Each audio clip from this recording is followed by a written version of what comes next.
반갑습니다. 5일 화요일 새벽 하나님께 올려드립니다. 우리 함께 기도해 찬양 부르십니다.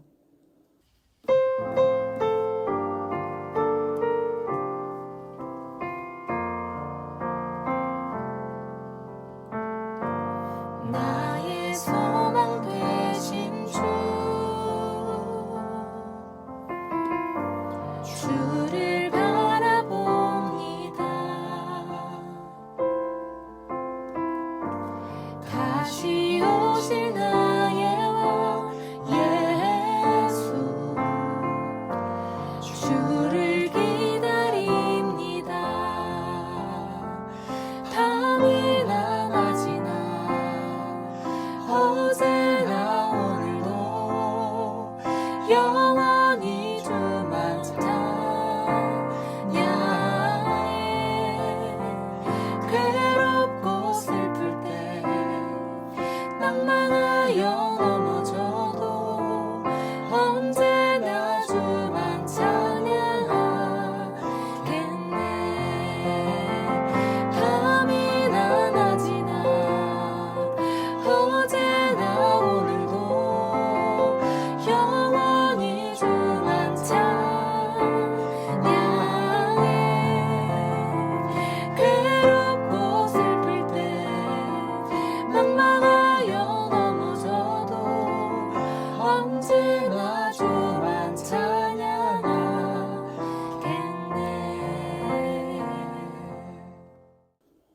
오늘 말씀은 출애굽기 30장 34절에서 38절까지 34절부터 38절까지의 말씀입니다. 함께 읽겠습니다. 여호와께서 모세에게 이르시되 너는 수압향과 나감향과 풍자향의 향품을 가져다가 그 향품을 유향에 섞되 각기 같은 분량으로 하고 그것으로 향을 만들되 향 만드는 법대로 만들고 그것에 소금을 쳐서 성결하게 하고 그 향 얼마를 곱게 찌어 내가 너와 만날 회막안 증거궤 앞에 두라. 이 향은 너희에게 지극히 거룩하니라. 내가 여호와를 위하여 만들 향은 거룩한 것이니 너희를 위하여는 그 방법대로 만들지 말라. 냄새를 맡으려고 이 같은 것을 만드는 모든 자는 그 백성 중에서 끊어지리라. 오늘의 기도 제목, 애통하는 마음으로 성령 충만을 구함으로 전심으로 기도의 삶을 살게 하소서. 애통하는 마음으로 성령 충만을 구함으로 전심으로 기도의 삶을 살게 하소서. 본문은 거룩한 향에 관한 말씀입니다. 거룩한 향의 영적인 의미는 기도이지요. 거룩한 향의 특징을 한번 살펴봅니다. 첫 번째 36절 중반절 이하에 나오는 표현인데요. 함께 읽겠습니다. 증거궤 앞에 두라. 분향단은 지성소 밖에 있는 것인데 바로 증거궤 앞으로 표현을 하고 있습니다. 증거궤는 무엇을 상징합니까? 하나님 임재의 상징이지요. 거룩한 향이 직접 하나님께로 간다는 것을 의미합니다. 누가복음 21장 36절 같이 읽습니다. 이러므로 너희는 장차 올 이 모든 일을 능히 피하고 인자 앞에 서도록 항상 기도하며 깨어 있으라 하시니라. 인자 앞에 서도록 항상 기도하고 깨어 있으라 명하십니다. 이 표현은 본문 36절의 증거궤 앞에 두라 라는 말씀과 직결이 됩니다. 결국 이는 항상 깨어 긴급하게 기도하라 라는 의미입니다. 36절 맨 끝에 표현 같이 읽습니다. 지극히 거룩하니라. 이것은 성도의 바른 행실을 의미합니다. 베드로전서 1장 15절 오직 너희를 부르신 거룩한 이처럼 너희도 모든 행실에 거룩한 자가 되라. 모든 행실에 거룩한 자가 되라. 모든 행실에 거룩하다는 것은 그저 하면서 경건의 모양만 갖추고 있는 외식이 아니라 내 욕심, 사욕이 없는 삶, 주님과 동행하며 겸손히 순종하는 삶을 의미합니다. 34절에 나온 종류에 대해서 좀 묵상을 해보고자 합니다. 물론 하나하나에 집착해서 알레고리라고 하지요.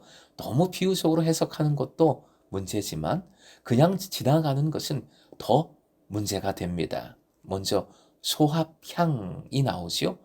원래 우리나라의 소합향은 소합유로서 액체의 한약재입니다.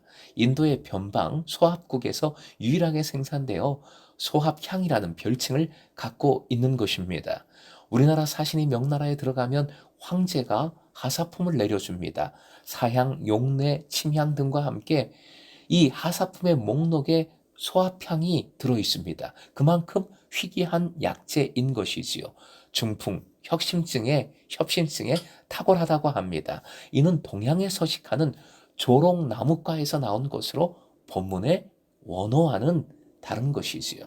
그렇다면 본문이 말하는 것은 무엇일까요? 소합향은 히브리어로 나타프 또는 레프이입니다. 먼저 레프이는 약으로 쓸 수 있는 이라는 뜻입니다. 영어 이름이 스택티인데 이것은 향료 또는 몰약과도 관련이 있습니다. 그래서 현대 성경은 아예 몰약이라고 번역을 하고 있어요. 그러나 몰약은 아닌 듯합니다. 본문의 소합향은 숲에서 자라는 키가 큰 서양 떼죽나무에서 생산됩니다.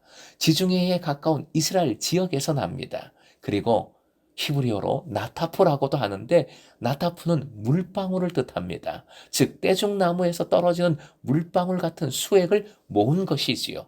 어떤 목사님은 소합향, 나타프의 의미가 눈물방울이라는 것에 주목을 합니다.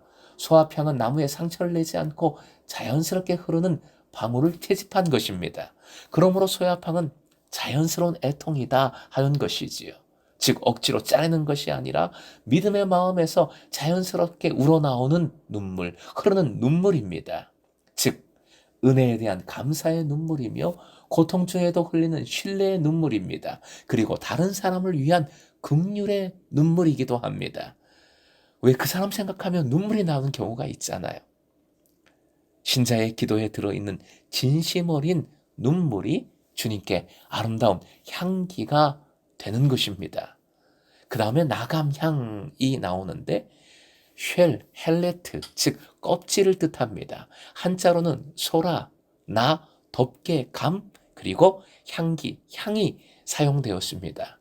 바닷가 갑각류의 표피를 갈았다고도 하고 또 어떤 학자들은 식물에서 추출한 것이라고도 합니다. 그러나 대다수의 학자들은 지중해나 홍해에 사는 조개 껍질로 만든 것으로 봅니다. 공동 번역은 향조 껍질이라고 번역을 하고 있습니다. 여기서 중요한 것은 나감향이 갈아서 빻아서 만들었다는 것입니다.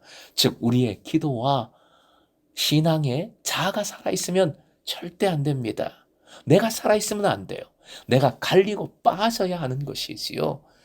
다만 여기서 기억할 것은 이를 위해서 다른 것을 할 것이 아니라 무엇보다 성령 충만을 구해야 합니다. 그래야 나를 내려놓고 내가 죽고 주님만 나타나는, 주님만 드러나는 삶을 살아갈 수 있습니다. 그 다음에 풍자향, 영어로는 갈바눔이라는 것인데 원어로는 헬르베나, 즉 풍성하다, 기름지다 라는 뜻을 가지고 있는 단어를 사용합니다. 풍자향은 미나리과의 회양풀에서 축출된 것으로 고무수지이지요. 아주 풍성한 향, 의약재로도 사용이 됩니다.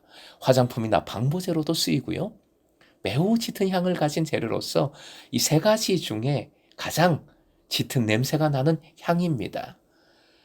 본문의 향은 지극히 거룩한 것으로서 사람을 위해서 만들지 말라, 함부로 만들 수 없다 명하십니다. 오직 하나님께 드리는 것입니다. 하나님을 위한 기도가 이러한 짙은 향들과도 같은 울림이 있는 기도가 되려면 어떻게 해야 하겠습니까? 전심으로 주님을 찾으십시오. 시편 119편 58절 함께 읽습니다. 내가 전심으로 주께 간구하였사오니 주의 말씀대로 내게 은혜를 베푸소서. 오늘부터 매주 5주간 우리 카페 언덕위에서 주민센터와 연계해서 지역 주민들을 위한 커피향 힐링이 시작됩니다. 우리 교회 이용훈 장로님이 강사로 바리스타로 수고해 주십니다. 지역 공동체로서 마을을 품는 아주 중요한 발걸음입니다. 관심과 기도를 부탁드립니다. 제목이 커피향 힐링이지요. 제목 그대로 커피향이 힐링이 됩니다. 우리의 향이 즉 기도로 거룩한 행실로 나타낼 때 하나님께 영광이요 나와 세상을 힐링, 치유하게 되는 줄로 믿습니다. 사랑하는 금성의 제자 여러분, 기도는 애통하는 마음으로 성령 충만을 구함으로 전심으로 주님을 찾음으로 하는 것입니다. 그래야 아름다운 짙은 향이 됩니다. 화연 보시고 함께 읽겠습니다. 기도는 애통하는 마음으로 성령 충만을 구함으로 전심으로 주님을 찾음으로 이렇게 기도하고 거룩한 삶의 향기로 살아가 치유의 역사를 경험하는 여러분 되시길 주님의 이름으로 축원드립니다.